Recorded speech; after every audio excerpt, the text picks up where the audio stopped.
جێگەی ململانەی هێزەکانی دیکە بە دیوەکەی دیکەدا کورد نایەوێت بەشێک بێت لەو ململانێ سیاسی کە لە بەغدا هەیە چ لە ناوخۆی بەشێکە لە ناوخۆی عراق و چ پەیوەندیکیشی هەبێ بە وڵاتانی ناوچەکەوە لە تەوەری یەکەمی گەرماوگەرم باز لە تێوەگلانی هەرێم لە کێشە سیاسەکانی عراق دەکەین بەڕێز جەبار محەممەد سەرۆکی کۆمەڵی زانستە سیاسەکان لە ستۆدیۆ لەگەڵمدا بەڕێز جەبارێ وارد باش چۆن خوێندنەوە بۆ ڕووداوەکەی شەوی ڕابردوو دەکەن هەروەک بابەتێکی ئاسایی و ڕووداوێک لی دەڕوانن یاخود مانا و مەغزای دیکەی لە پشتەوەیە سەرەتا زۆر سپاس سڵاوم بۆ گشت بینەرانی کەناڵی ئاسمانی گەری کوردستان ئەوەی کە دیارە ینی لە عێراقا چەند دەنگێکی وەگەڵێ نەشاز هەیە بەرامبەر وجودی یاخود مانەوەی ئەمریکا و هاوپەیمانان لە عێراقا هەرچەندە لە چوارچەوەی ئیتارێکی وەگەڵێ چوارچەوەیەکی استراتیژی ئیتفاقێکی ڕسمی هەیە کە ئەم هێزانە و هاوپەیمانان لە عێراقا دەمێننەوە بە تایبەتی ئەمریکا ئەگەر تەحدیدتری کەین خۆمان نەزانین لە 2008 ئیتفاقەیەکیان گەڵاڵە کرد ئەوە بوو لە کۆتایی 2011 هێزەکانیان گەڕایەوە بەڵام دوای 2014 کە شەڕی داعش دروست بوو حکوومەتی عێراقی بە ڕسمی جارێکی کە داوای لە هێزەکانی ئەمریکا کرد کە لە ئاسمان و لە زەمینیشەوە و بە شێوازی جۆراوجۆر لۆجستی مخابەراتی هاوکاری حکوومەتی عێراقی بکە بۆی سەرکەوێ بەسەر داعش و ئەو تیرۆریستانەی کە بەنیاز بوون عێراق بە شێوازێکی تر بەڕێوە ببەن و داگیری بکەن. ڕەئەکان لە ناو عێراقا ئەگەر ئێمە جارێت بەس تەرکیزمان لە ناوخۆی عێراق بێ کۆمەڵێک هەیە ڕێی وایە کە ئەم هێزانە هێزێکی داگیرکەرن کە ئەم کۆمەڵێکی کەمینن کە دوجار ور دەبیتەوە جارێکی کە دابەشە بنەوە هەندێکیان ئەوانن کە کۆن لەگەڵ ڕژێمی بەعسا بوون و بەهاتنی ئەمریکی و ڕوخانی ڕژێمی سەدام ئەوان زەرمەند بوون حتمما ئەمە وەگەڵە شەرعەتیان ناوە بەخۆیان کە مقاومەی هاوپەیمانان و بە تایبەتی ئەمریکاشکەن هەندێکی کیان مەسەلەی مەذهبی شیعی تەداخل ئەکا ئەویش دوای کە باسمان کرد هێزەکانی داعش کە هجومیان کرد و مەرجعی باڵای شیعەکان سیستانی بانگەوازی کرد بۆی جیهادکەن دژی داعش کۆمەڵە گروپ و وەگەڵێ یەکەی سەربازی دروست بوو بۆ جەنگکردن لەگەڵ داعش و بەرگرتن پێی بەڵام وەک ئەبینین ئێران وەکو دەوڵەتێکی هاوسنوور وەکو هاوسۆزیەکی مەذهبی وەگەڵێ دزەی کردە یعنی بە حکمی واقعەکە ئینسان وەگەڵێ ئینسافانە باسی بکە بە حکمی ئەوی لەو کاتەشا هێزەکانی ئێران وەکو هاریکارێک بۆ دژایەتیکردنی داعش بە جۆرێک لە جۆرەکان بەشدار بوون بۆیە ئەمە وای کرد کۆمەڵێک ئینتیمایەکی ڕاستەوخۆی لەگەڵ ئێران هەبێ هەر بۆیە ئەو سڕاعی کە لە بینی ئەمریکا و ئێرانە هەیە لەسەر گۆڕەپانی سیاسی دەولی کە ئێران ئەوێ زلهێزێکی هەرێمایەتی بێ و ئەمریکاش ئەمەی قوبوڵ نییە بۆیە بە هەموو شێوەیەک ئێران لەلایەن ئەمریکاوە ئەوێ تەحجیم بکرێ و ئێرانیش لە بەرامبەر ئەمریکایە فشار ئەکا بە هەر جۆرە پێی بکرێت لە یەمەن بێ لە لوبنان بێ لە سووریا بێ و ئەمەی لە عێراقیش بێ تا فشارێکی وای لێ بکە زەرەرەکان یاخود مەخاترەکان مەترسیەکانی بۆ ناوخۆی ئێران کەمتر بکات. ئەم خوێندنەوەیە چ پەیوەندێکی بە ڕووداوەکەی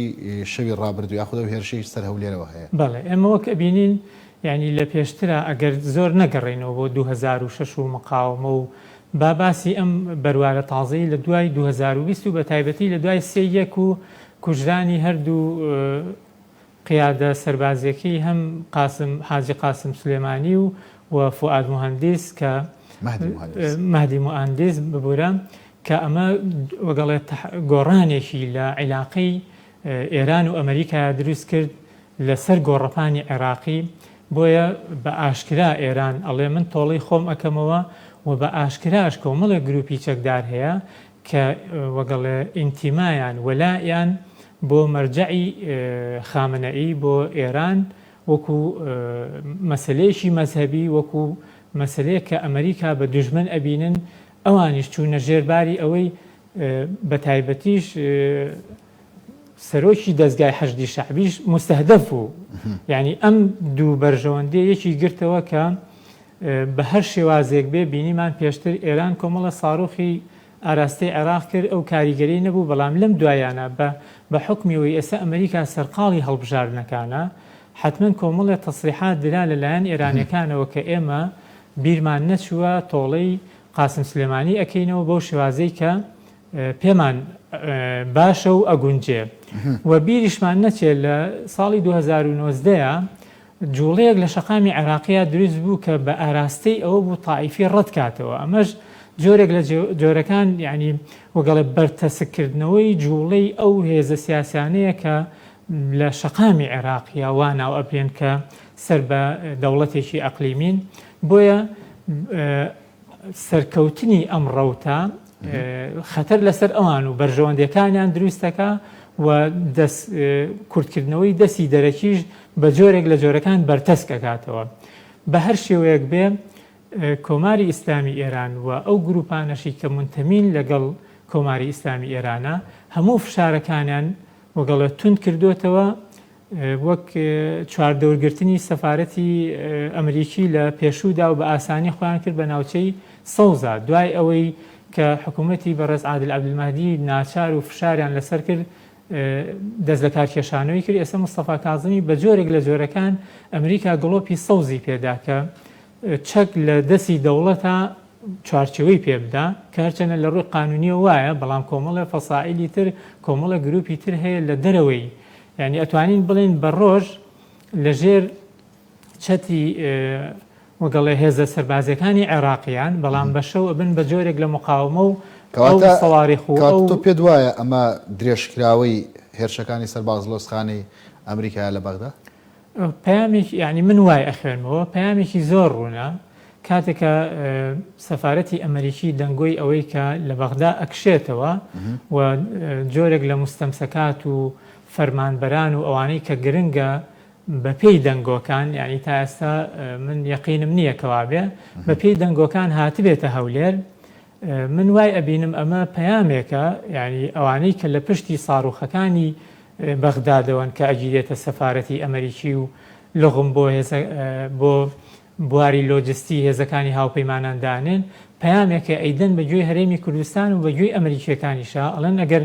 لە هەولێریش بن پارێزراونینەوە تا بە ساڕۆخ ئێماتوانین دەستمان بگاتە ئێوەش ئەمەش سەرەتاکەیەتی یعنی من ئەو خوێندنەوە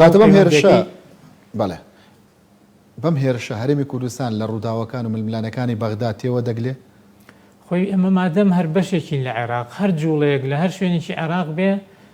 بە ناڕاستەوە خۆش کاریگەری لەسەر ئێمێ بەڵام ئەمەی ئێستەیەن یعنی قۆناغێکی مەترسیدار بۆ هەرێم دروستەکە ئەگەر بێت و بەری پێنەگیرێت چونکە هەم حکوومەتی هەرێمی کوردستان هەم حکوومەتی عێراقی و بەشێکی زۆر لە سوننەکان بەشێک لە شیعەکان و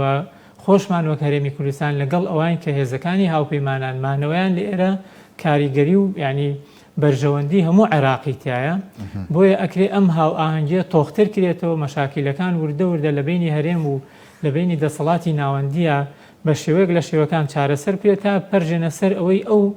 بۆشایە ئەمنیانەی کە هەیە ینی تۆ تەماشاکە ئەو ناوچەیە کە ئەو سیارێ ئەڕۆ و ساڕوخەکان ئاراستەی فڕۆکەخانەی هەولێر دەکەن ینی ناوچەیەکە لە بینی هێزی پێشمەرگە و هێزی حەشدی شەعبی و هێزی سوپای نیشتیمانی عێراقیە ینی ئەگەر هاو ئاهەنگی هەبوایە سیارەیەک بەو شەوە ئەڕوان حتمما نازور و دووربین و هەموو شتێکێ ئەبوایە استخباراتی و لایەنی ئەمنی پێش ئەوەی ساڕوخەکان تەقەیە کەشفی بکردایە بەڵام بە حکمی ئەوەی ئەو بڵین هاریکاریە هەیە بۆیە جۆرێک لە جۆرەکان ئەو خروقاتانە دروستە بێ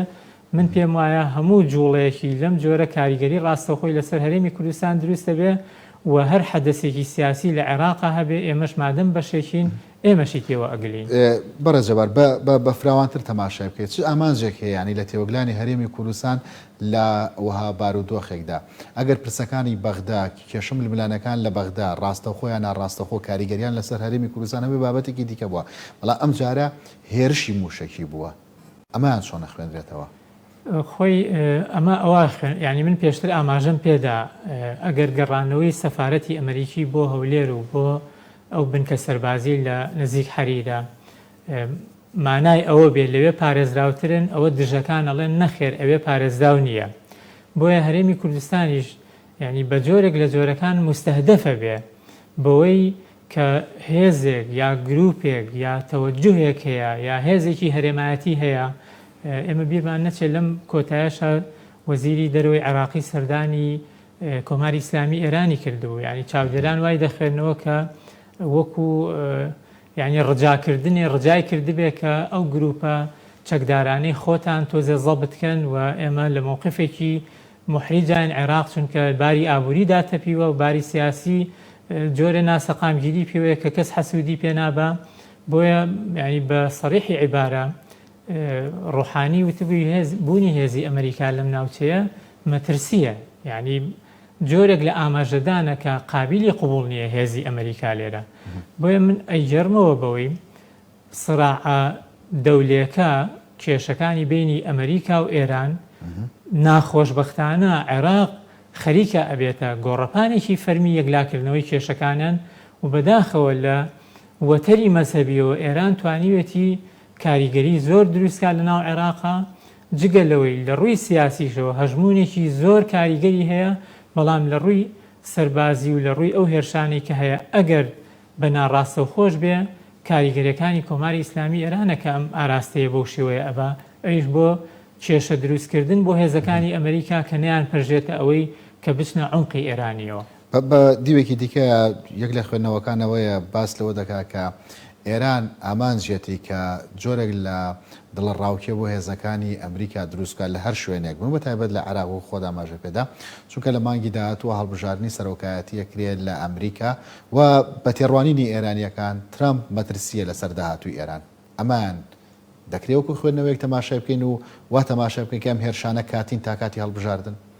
تەوقیتەکەی وەگوتم ئێستا شەقامی ئەمریکی سیاسەکانی ئەمریکا یعنی بە جۆرێک لە جۆرەکان تەرکیزیان لەسەر هەڵبژاردن و ململانەی جۆن بایدن و ترامپە بۆ بردنەوەی سەرۆکایەتی کۆمار. یعنی ئەمەش وەگەڵێ ئەچێتە خانەی ململانەکانی ئەو دوو کاندیدا کە چۆن یەکتری پێ عیبدارکەن ئەوە لە عێراقا کە هێزەکانی ئەمریکا دنیای پاریان سەرف کردووە، چەندین سەربازیان تیا چووە، بەڵام تا ئێستا لە عێراق نەتوانراوە سەقامگیری، نەتوانراوە ئەو نموزەجە دیموکراتیی کە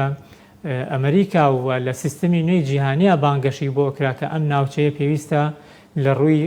وەگەڵێ ژێرخانی ڕۆشنبیریەوە جۆرێک لە سیستمی تیابێک کە مافی مرۆڤ و دیموکراتی و دەساودەسی دەسەڵات و هێمنی لە وڵاتەکانە بەرقەرار بێ، ئەو تا لە عێراقا بەدی ناکرێت بە دەلیلی ئەوەی ڕۆژانە هێزەکانی هاوپەیمانان جاچی ئەوانەی کە کەلوپەلی لۆجستی بۆ هاوپەیمانان هێنن یاخود وەک ئەوەی بە ئاشکرا کاتێشا ئەندرێ بە سەفارەتی ئەمریکیەوە یاخود بنکە سەربازەکانی ئەمریکا بە ئامانجەگیرێن. بۆیە ئەمەش ئەچێتە ناوخانەی ململانەی هەڵبژاردن و بە جۆرێک لە جۆرەکان هەردوو لایەن ئەتوانن بیقۆزنەوە بۆ بەرژەوەندی خۆیان کاریگەری دروستکە لەسەر شەقامی ئەمریکی بۆ ئەوی دەنگەکانیان کەسب بکەن. و ئێرانیش ئێستا یعنی ئەگەر گریمان هەرچەندە بە شێوازێکی فەرمی ئەو ئیدانەی یعنی دقت بە لەم قسێ ئیدانەی هێرشکردنە سەر شاندە دیبلۆماسیەکانی کرد، یعنی وەگەڵێ بانگەوازی ئەوەی کرد کە ئەم پرۆتستۆی ئەوەکە کە هێرش کرێتە سەر شاندە دیبلۆماسیەکان، بەس باسی ئەوەی نەکرد کە مەسلەی ئێستهداف کرد بە ئامانجگرتنی سەفارەتی ئەمریکی هێزەکانی ئەمریکا شتێکی یعنی واردە و ئەوان بە ئاشکراڵن ئێمە تۆڵەی قاسم سلێمانی لە هەر شوێنێ پێمان بکرێ ئەیکەینەوە کە بە تەسەوری من باشترین شوێن کە نزیکە لە عێراقەوە کە ئینتیمای عێراقیەکان هەیە بۆ ئێرانیەکان ئەتوانێت لێرە کاریگەری دروستکە و ئەوە تا ئیبینین ڕۆژانە یعنی پۆمپیۆ کە بە تەلەفۆن لەگەڵ سەرۆک کۆمارە قسە ئەکا و باز لەوە کایتر ئێمە لە تەحملمانانەما تەماشاکەی فشارێکی وا دروستێت تەنها 4 ڕۆژ تەحمل کرا کە ساڕۆغ نەتەقێندا. ئێستا دەستی پێکردەوە ینی لەگەڵ بەرەو پێشچوونمان بەرەو هەڵبژاردنەکان من تەسەورەکەم ئەم دۆخەش بەرەو پێشەوە پێوە جارێکی کەش ئەوەشمان بیر نەچێ ئەم ڕۆیادی یەک ساڵەی ئەو شۆڕشەی کە شۆڕشێکی مەدەنی بوو لە بەغاو لە شارەکانی جنوبی دەستی پێکردەوە. یعنی ئەمەش جۆرێک لە جۆرەکان ئەوەنەی تر شڵەژانێک یاخود ئالۆزیەکی کە دروستەکە لە شەقامی عێراقیە. بینەوە سەر تەوەرەکە تێوەگلانی هەرم لە کێشە سیاسەکانی عێراق پرسیارەکەوەیە هەرێمی کوردستان دەبێتە بەشێک لەو ململانەی کە ئەمریکا و ئێران لە عێراقدا هەیەە؟ تا ئێستا ئەوە کە دەسەڵاتدارانی هەرێمی کوردستان چی سەرۆکایەتی هەرێم چی سەرۆکی حکوومەت یعنی باز لەوە ئەکەن کە ئێمە نامانەوێ هەرێمی کوردستان بێتە گۆڕەپانی یەکلاکردنەوەی ململانێ و کێشە هەرێمایەتی و دەولێکان. بۆیە ئەگەر ئێمە بە نەفەسێک وەگەڵێ بە نەفەسێکی لەسەر خۆیانە بگەڕێنەوە بۆی دەست بگرین بە دەستور و عێراق بهێنینە هاوکێشەکە و عێراق بکەین بە واجهە خۆمان نەبینە واجهە، چونکە ئێمە بیرمان نەچێ هەرێمێکین لە دەوڵەتێکا پێوترێت دەوڵەتی عێراق و بە دەستورێک پێکەوە بەسراوینەتەوە. ئەم بابەتەش بابەتی سەواریخ و هێرشکردنە سەر بنکەکان هەرێمی کوردستان ئەبێت لە چوارچەوەی عێراقا عێراق بهێنێتە سەرخەت. سەرۆکوەزیرانی عێراق مادە دەستوریەکان ئەو ئیتفاقی کە لەگەڵ ئەمریکا کراوە ئەمریکا پەیوەست کراوە کە یەکپارچەیی عێراق کە ئەمنێتی عێراق بپارێزێ ئەبێ هەرێمی کوردستان لەو نقطانەوە تەداخل لەگەڵ حکوومەتی عێراقی و لەگەڵ هێزەکانی هاوپەیمانان و بە تایبەتی ئەمریکایە بکە، چونکە هەرێمی کوردستان بە تەنها لە ساحەکە ناتوانێت بەرەنگاری ئەو شەپۆ لە ململانێ بێتەوە کە ئەویستێ لە عێراقا ڕوو بدا و یەکلای کێشەکان و یاخود وەگەڵێ ناردنەدەرەوەی کێشەکانی ئەم وڵاتانە لەسەر گۆڕەپانی هەرێمی کوردستان و لەسەر گۆڕەپانی عێراق یەکلا بکرێتەوە. کەواتە کێ دەبێتە هۆکارەوەی کە هەرێمی کوردستان لەو ململانە سیاسی قوڵانەوە و بە تایبەت ئەم بەریەکەوتنە سەربازیانەوە بگلێت؟ ئەوەی کە هۆکارە بێ ئێمە بێ یعنی وەک گوتم ئەو ناوچانەی کە ناوچەی تقریباً بەتاڵن لە بینی هێزی پێشمەرگە و هێزەکانی حەشد و هێزەکانی سوپای نیشتیمانی بە زووترین کات ینی تێگەیشتنێکە بێ مەسەلی ناوچەکانی کەرکووکە خواروترە لای دەشتی نینەوایە ئەمانە حکوومەتی عێراقیش بێتە سەرخەت و چارەسەرێک بۆ ئەو ناوچانە دابنن بە شێوازێک وەگەڵە ژووری ئۆپەراسیۆن ژووری هەم ئاهەنگی دابنن و بتوانن ئەو ناوچانەی کە گومانی ئەوەی لێکرێ دزە بکرێ و لەوێەوە کێشە بۆ هەرێمی کوردستان دروست بکرێ پڕێ بکرێتەوە نهێڵ ڕێجارێکی کە ئەمە دووبارە بێتەوە. جگە لەو خیارە هیچ شتێکی گەڕانەوەی پێشمەرگە بۆ ئەو ناوچانە کاریگەری لەسەر دوورخستنەوەی ململانە سەربازیەکانە بێت لە هەرێمی کوردستان. من کە باس ئەوە ئەکەم ئەڵم هاو ئاهەنگیان هەبێ لە پێشا ئەبێ ینی کاتێکاڵی گەڕانەوەی پێشمەرگە لەبەرەوەی جۆرێک لە دوای 2007 جۆرێک لە حساسیت دروست بووە ڕەنگە ئیستیعابکردنی بەم لێشاوە حکوومەتی کازمیش نەتوانێت بچێتە ژێرباری. بەڵام هەنگاوی یەکەم ئەگەر وەگەڵێ ژوورێکی هاو ئاهەنگی دروستکەن ئەگەر دەوریاتی پێکەوەییان هەبێ وردە وردە ئەم وەگەڵێ متمانەیی لە بینی یەکا هەیە بڕەوێتەوە لە قۆناغێکی ترا هێزی پێشمەرگەش بچێتەوە ئەوێ و زۆر ئاساییترە بێ وەک لەوەی کە ئێستا بە بڕیارێک هێزی پێشمەرگە بچێتەوە ئەو ناوچە گەرمانە ڕەنگە سەرێشەی زیاتر بۆ کوردستان و بۆ هێزی پێشمەرگەش دروست ببێت. بەڵێ هەندێک جار وها تەفسیری ڕووداوی شەوی ڕابردوو دەکرێت کە پرۆسەیەک هەبێ یا پرۆژەیەکە بێ کە هەرێمی کوردستانیش چۆن ناوچە سونیەکان لە ڕێگەی داعشەوە وێران کران لە ڕێگەی پرۆسەیەک یا پرۆژەیەکەوە هەرێمی کوردستان ژۆک و ناوچانەی لێ بکرێت. گومان لەمە هەیە؟ من لەمەیانە ینی گومانم هەیە مەبەستەکە ئەوە بێ ئەوەی کە من تەرکیزی لێەکەم ئەی خوێنمەوە تەنها ئەوەیە هەرێمی کوردستان ڕاستە لە ڕووی شارعی عێراقی بە شێوازێکی گشتی یعنی ئێستا بیرمان نەچێت چەند ڕۆژێکە موچە لە عێراقا دواکەوتووە بانگەشەی یا تەعن لە حکوومەتی عادل عەبدولمەهدی پێشووتر و ئێستەی کازمیشە درێ کاڵێ ئەوە عێراق ناتوانێت موچە با کەچی مستحقاتی دارایی بۆ هەرێمی کوردستانە نێرێ یعنی جۆرێک لە غیرەی هەیە بەرامبەر ئەو ئاوەدانی لە هەرێمی کوردستانە هەیە. بەڵام مەسەلەی ئەم کاتوشە و ئەم جوڵەیە کە هەیە تەنها من ئەوەی لێ خوێنمەوە ئەو پەیامەیە کە ئەگەر هێزەکانی ئەمریکا هەرێمی کوردستان وابزانێ ئەو قەڵایەیە کە ئەتوانێت هێزەکانی ئەمریکا بپارێزێ ئەوە پەیامێکە بۆ هەرێمی کوردستان و بۆ هێزەکانی ئەمریکا کە ئەوە سەرەتاکەی بۆ ساڕوخانە بە ئاگاهێننەوە. بەڕێز جەبار محەممەد سەرۆکی کۆمەڵی زانستە سیاسیەکان سوپاس کە لە تەوریەکەم لەگەڵماندا.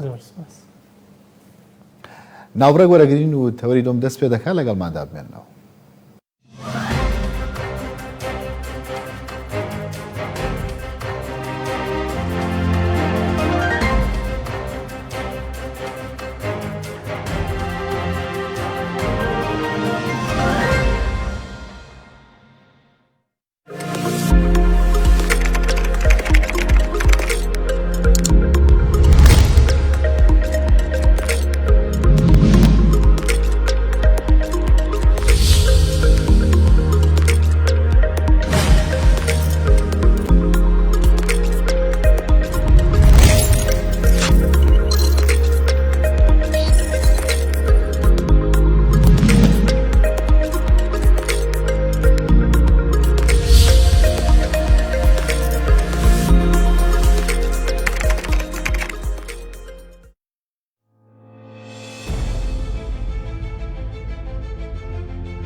جارێکتر سلااوان لە بێخۆشەویستان چەند ڕۆژێکە هەرێمی ناگۆرنی قەرەباغ هاتۆتەوە سەر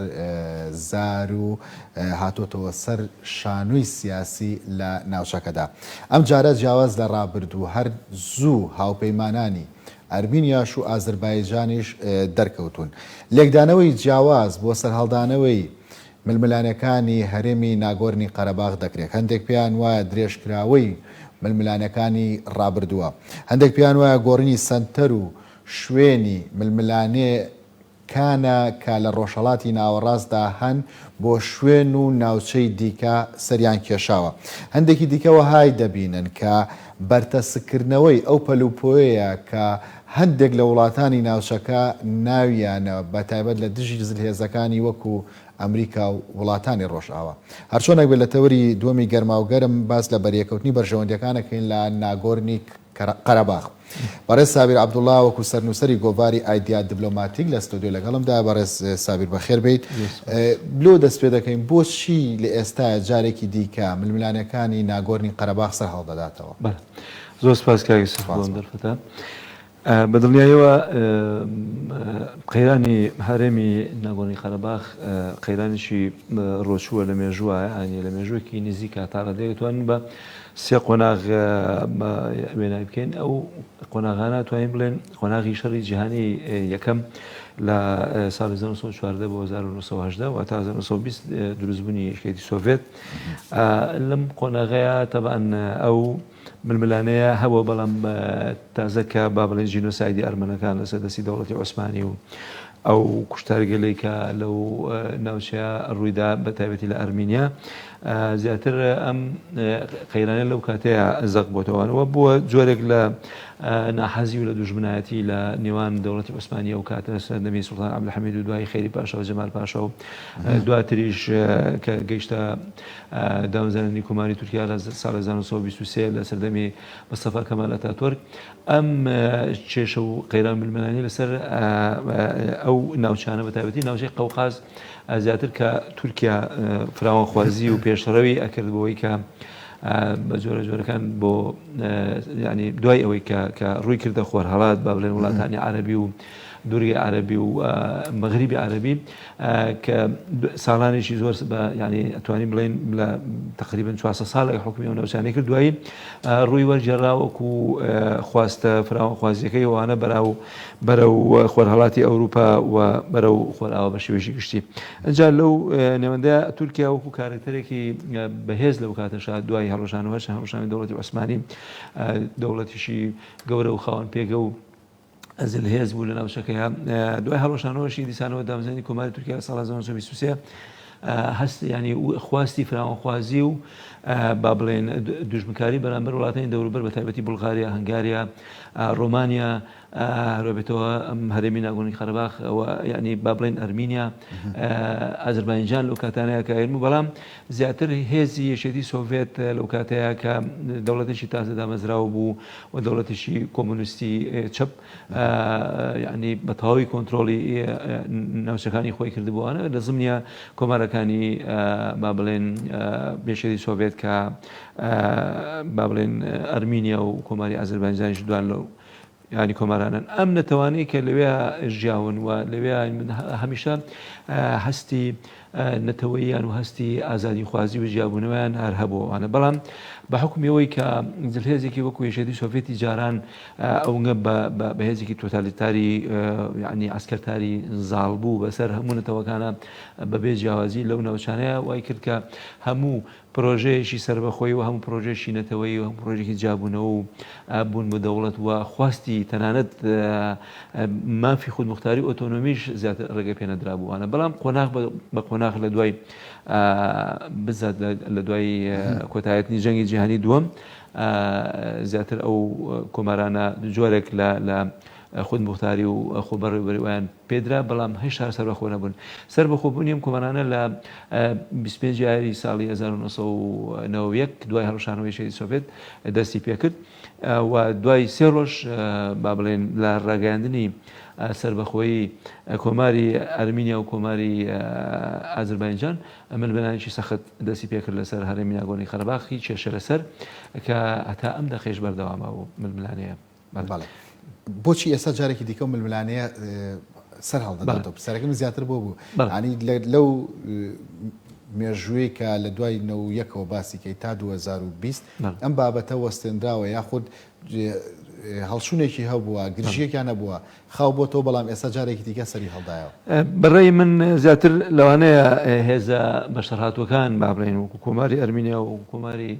ئازربایجان جۆرێک لە حیوار و دانوستان و با بڵێن گفتوگویان هەبوو بە بەردەوامیش ئەو دەرگایە بە کراوەی مەسەلەن ماوەتەوەوانە بەڵام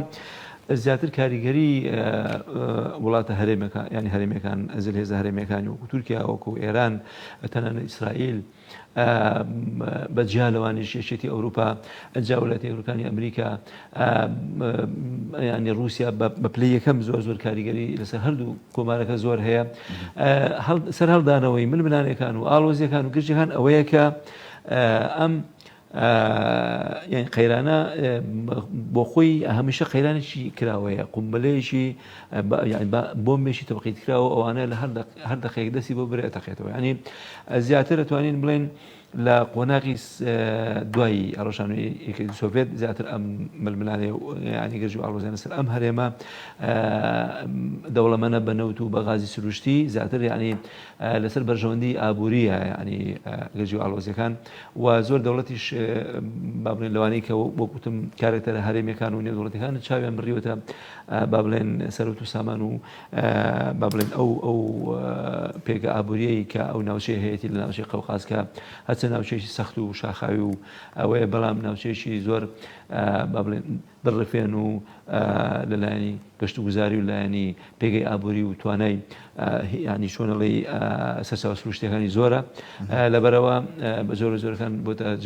چاوتێبڕینی سێ جەمسەری سەرەکی ئەتوانین بڵێن رووسیا تورکیا ئێران ینی لەو ناوچەیە بۆیە لەبەرەوەی کە کەیسەکەش بە کەیسێکی ینی کراوە لەسەر ئاسی نێودەوڵەتی هەرچەند هێزی ئاشتی پارێز لە ساڵی 1994 لەوێ دابەزێنراوە ئەوانە بە سەرپەرشتی نەتیوەکردەکان لە چوارچێوەی ڕێکەوتنامەی مەدرید لە ساڵی 1993 پێم وایە ینی بەڵام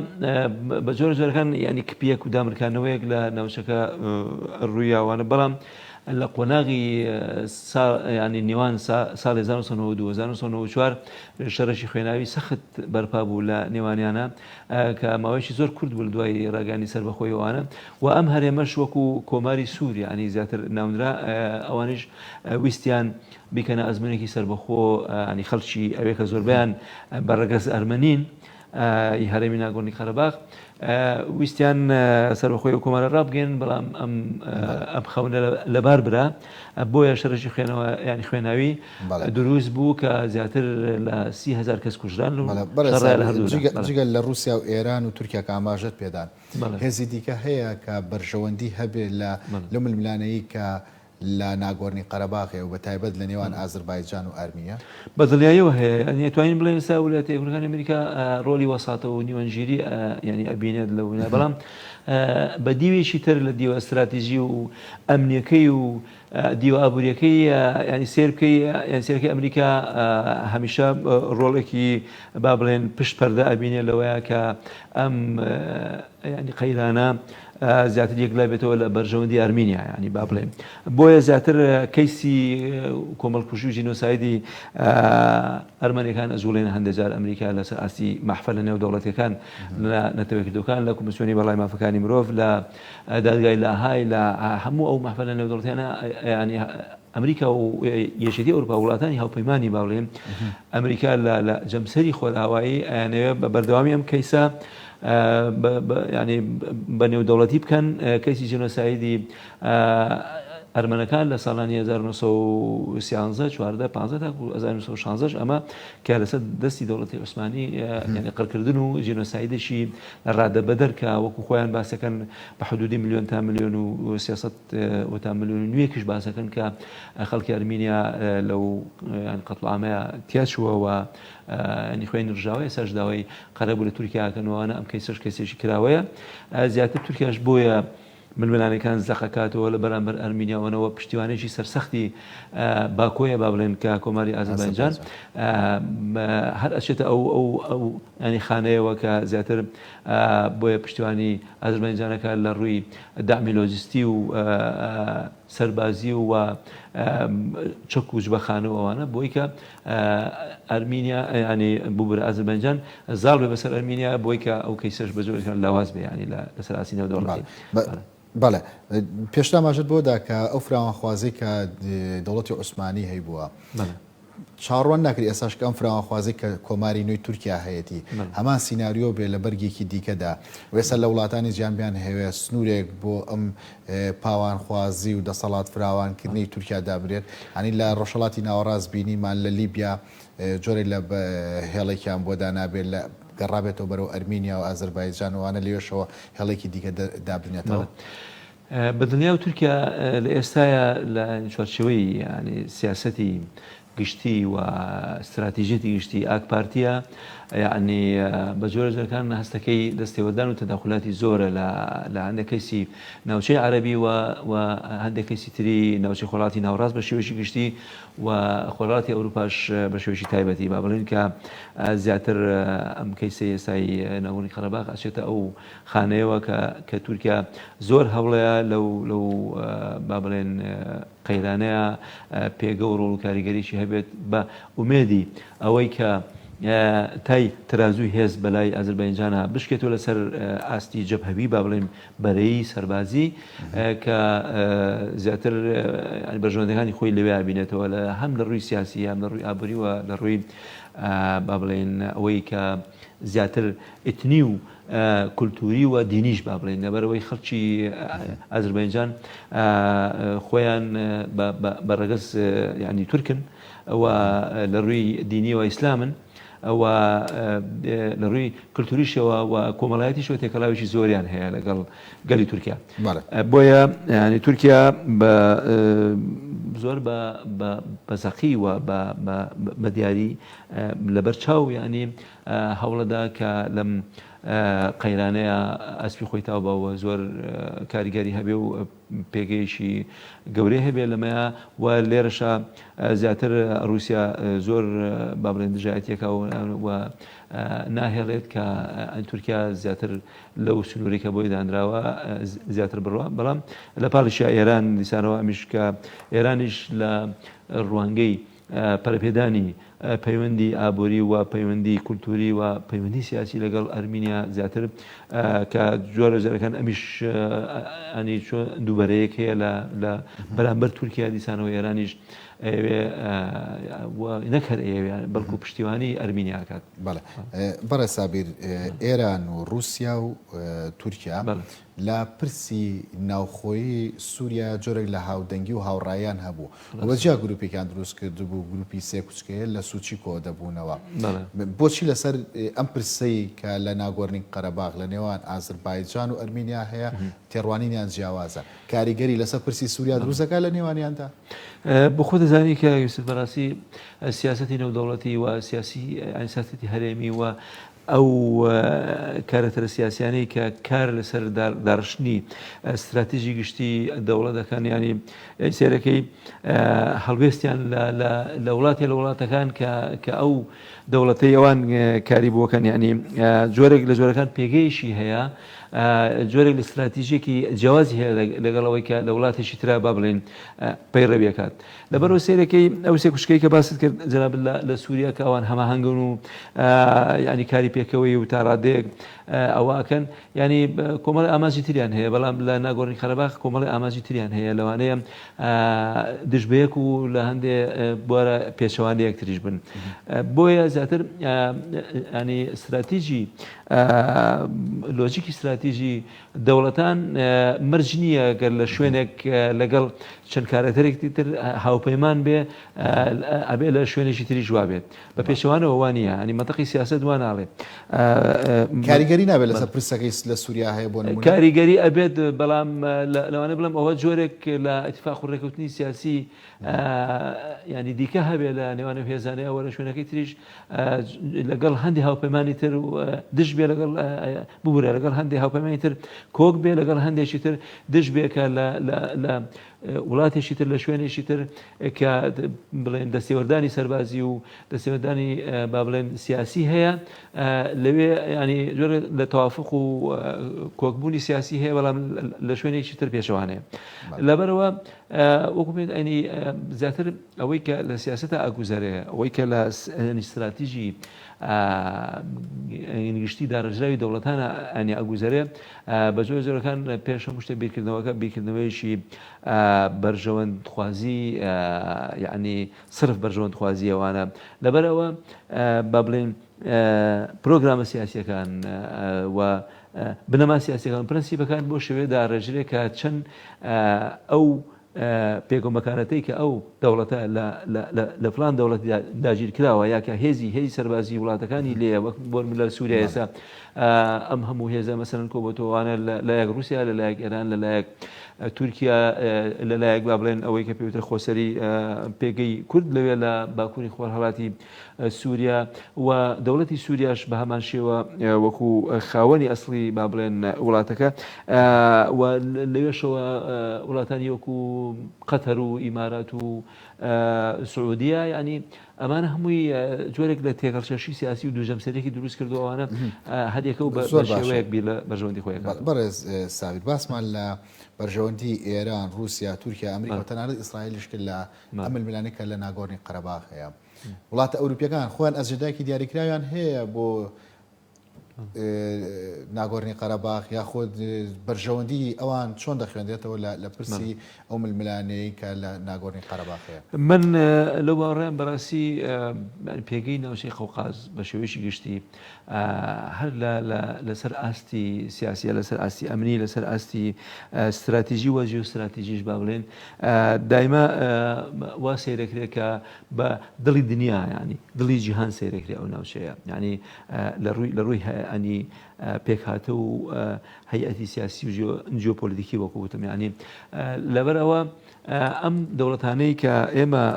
قسە لەسەرەکەین ئێستا با بڵێن ئەوانەی کارکتەری دیارن لە ئەم نەکرد لەم کەیسەی با بڵێن ئێستای نێوان ئەرمینیا و ئازربایجان کەیسی ناگۆڕنی قەرەباغ لە کەیسەکانی تری ئەوروپاش ینی لە ساڵانی ڕابردووشە بە بەردەوامی ئەنی ئەم وڵاتانە دایمە تەداخلات و دەستێوەردانیان هەبووە لە لایەنەکان یەکێتی ئەوروپاش وەکو ئێمە مەسەرەن با بڵێن بە دوچوون و وەکو چاودێرێک مەسەرەن متابعی ئەو ڕەوشانە ئەەکەین ینی زیاتر ئەبینین کە یەکێتی ئەوروپا دایما ینی وڵاتانی یۆرۆ بە شێوەیەکی گشتی هەمیشە بە ئاقاری ئەوە بیرەکەنەوە کە لە هەر شوێنێک لە دنیاە ئەگەر نە ئارامیەک نە سەقامژێرێک هەبێت ئەمان دەستی با بڵێن ئاشتی و هەوڵدان بۆ دانوستان و پێکە و گونجان و با بڵێن ینی دەسەر ئاسی دیپلۆماسی زیاتر بیری لێکەنەوە بەڵام بە دیوێشی ترە سێرەکەی ئەمانیش دیسانەوە هەندێک دەوڵەتی دیاری وەکو فەڕەنسا وەکو ئەڵمانیا وەکو وڵاتیش وەکو یۆنان کە نزیکە لە ناوچەکە و ئەویش ملمانە و سرایشی زۆری هەیە لەگەڵ تورکایە ئایانەوێ ڕۆڵ و کاریگەریشان هەبێت بەڵام بە کوی گشتی وڵاتانی یۆرۆ زیاتر هەوڵەدەن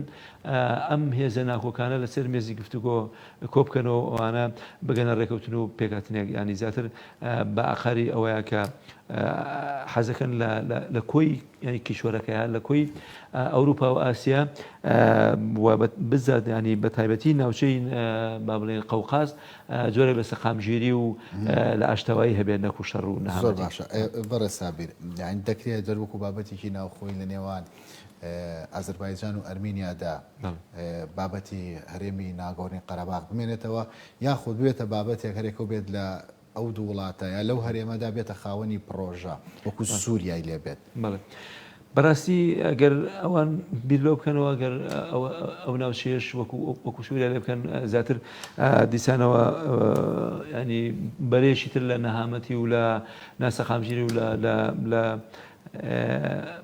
بردننی ئەو ناوچەیە بەرەو دۆخێکی نائارام و خراپ ئەباد یعنی بەڕاستی لەبەرەوە وەگوتم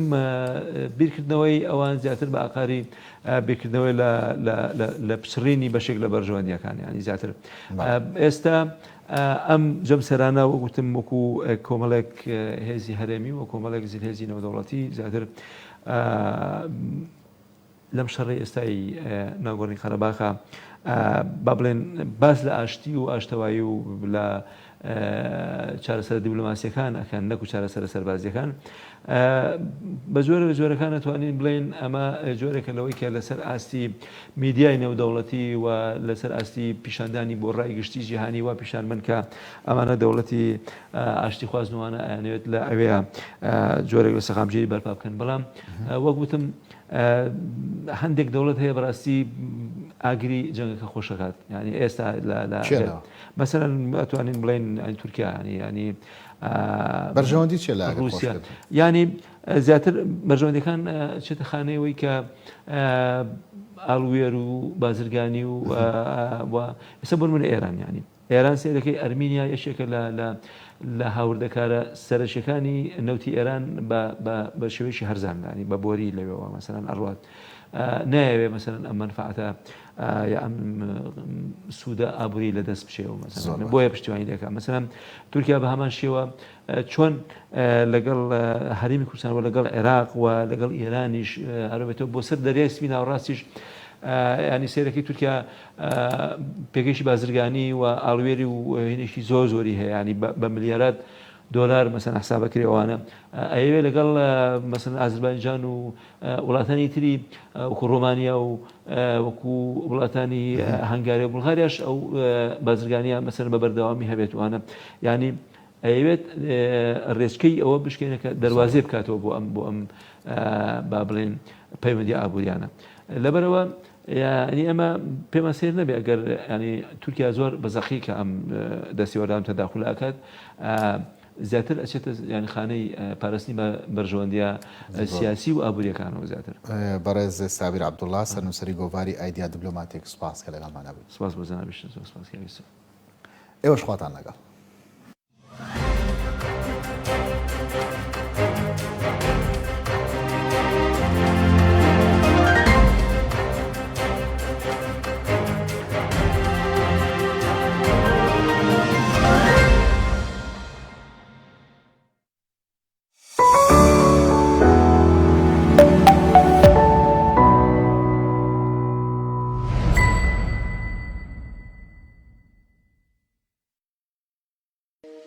کۆمەڵگەی پسپۆڕی تەندروستی شەر لە پێناو خزمەتکردنی تەندروستی ئێوە کۆمەڵگەی پسپۆڕی تەندروستی شەر 24 کاتژمێر بە ستافێکی پسپۆڕ و شارەزا بە پێشکەوتوترین تەکنەلۆژیای پزیشکی سەردەمیانە لە پێشوازیتاندایە نرخی بینینی نەخۆش لەلایەن پزیشکی پسپۆڕەوە تەنها 3500 دینارە لە کۆمەڵگەکەماندا تاقیگەی پێشکەوتوو سۆنەر دیجیتال تیشک هۆڵی نەشتەرگەری بچوو دەرمانخانە لە پێشوازیتاندایە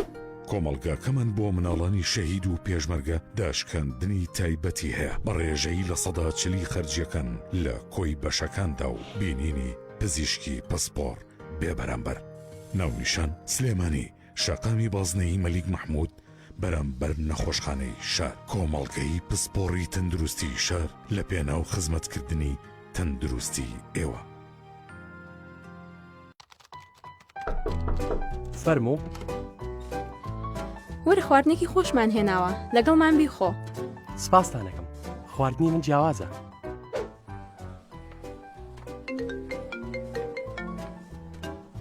گیان چۆنی دایکم کفتەی لێناوە وەرە دەعوەتی سپاس دەستخۆش بەڵام خواردنی من جیاوازە ئەم ڕێستۆرانتە خواردنی زۆر خۆشیان هەیە وەرەم ئێوارەیە داواتی منی نا دەستخۆش منم خواردنانە ناخۆم خواردنی من جیاوازە ئەم خواردنە جیاوازەی تۆ چییە؟ ئادەی با بزانم ئەتەیە بزانیت چییە؟ وەرە لەگەڵمە ئەو خواردنە جیاوازی باست دەکرد کوا بابێت گیانەکەم بیهێنە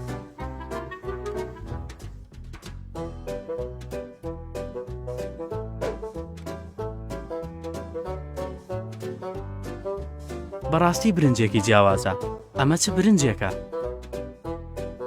ئەمە برنجی چالاخە ئێستا زانی بۆچی خواردنی من جیاوازە؟ برنجی چالاخ تاموچێژی جیاواز بۆ خوانێکی تایبەت. برنجی چالاخ. برنجی قەیوان جیاواز لە هەموو برنجەکانی تر شایەنی ئەوەیە کە پێشکەش بکرێ بە ئازیزان لە هەر کات و شوێنێک ئامادە بکرێ ئەو کاتە کاتی خۆشیە ئەو شوێنەش پڕە لە شادی. بۆ ئەو برنجە نایابەش زەیتی تایبەتی قەیوان بەکاربهێنە بەرهەمی وڵاتی رووسایە و لە 100% ڕۆنی گوڵە بەڕۆژەیە و بێکۆلسترۆل و تاموبۆنی زۆر نایابە. برنجی قەیوان لە 100% سروشتیە و تاموبۆنی نایابە و ڕنگ و شێوەی زۆر تایبەتە و بە تەواوی تەندروستە. 11 سێلایە و هیچ نیشاستەیەکی تێدا نییە. تا بە بەردەوامی لەگەڵتان بێ لە هەموو ژەمێکدا ئامادە بێت و هەموو خوانێکتان بە ناوازترین شێواز بڕازێنێتەوە. خوانەکانتان بەردەوام ڕازاوەترکەن بە بەرهەمەکانی قەیوان.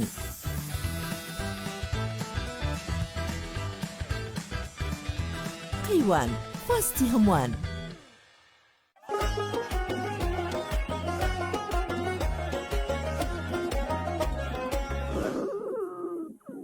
شار بە بابا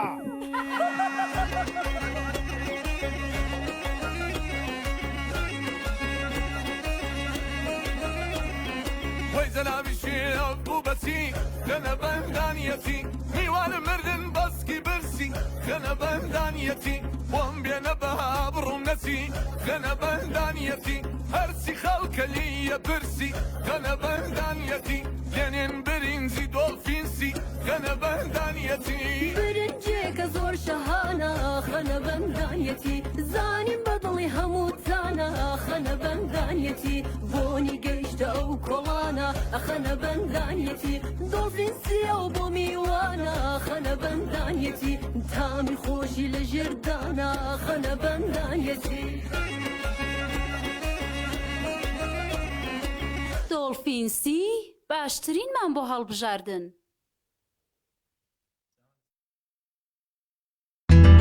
نەخۆشخانەی سەفین تەندروستی ئێوە بۆ ئێمە گرنگترینە.